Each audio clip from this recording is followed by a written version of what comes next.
Na política, nem tudo é preto. Nem tudo é branco. Para se entender o que acontece nessa capital federal, tem que se entender vários tons. Diversos tons de cinza. E para tomar um café conosco, basta ir ao site e adquirir a nossa canequinha. Acesse lá. Democracia ou ditadura? O que prefere o brasileiro?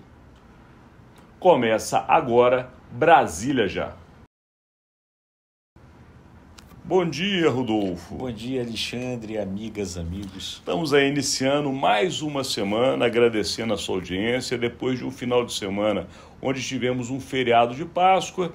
Para quem é cristão pôde orar e adorar, para quem não é pôde descansar. Mas o também importante fato deste final de semana é que ontem, dia 31 de março, o Brasil tem uma data histórica que não foi lembrada do ponto de vista governamental, mas foi sim lembrada do ponto de vista popular, com algumas manifestações em São Paulo, inclusive hoje no Brasil, uma chamada caravana reversa, não é isso? Marcha reversa. Ela vai fazer o caminho oposto do caminho das tropas do general Mourão em 64, né? Que saiu de Juiz de Fora, foi até o Rio.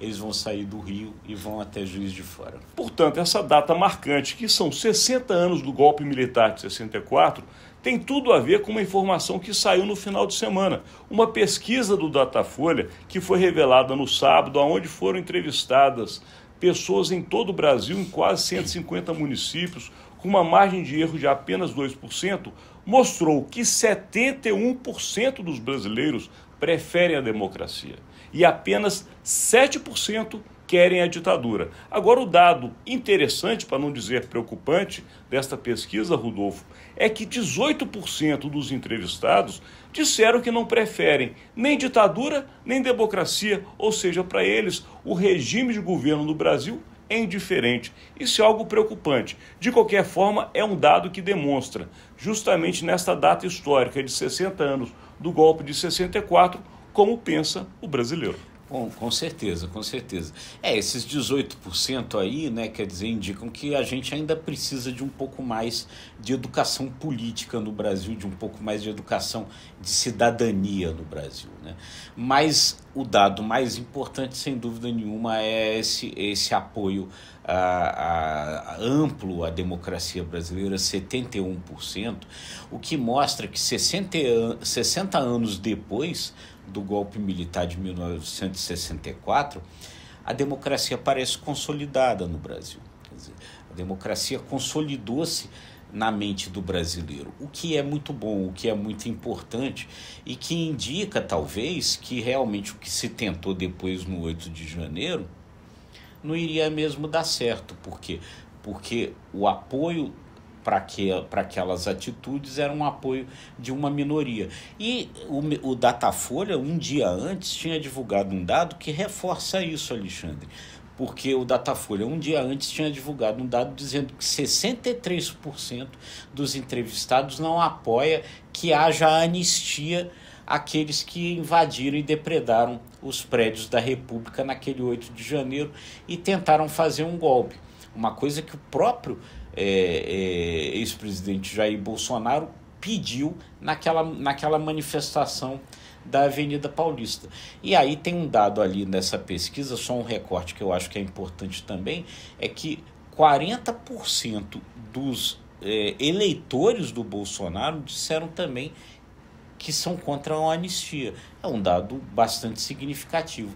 Então, acho que você somando isso tudo mostra isso, quer dizer, a democracia consolidada no Brasil depois da redemocratização do país em 1985. O fato é que muitos que apoiam o ex-presidente Jair Bolsonaro concordam que o que houve em Brasília no 8 de janeiro foi, no mínimo, um grande vandalismo.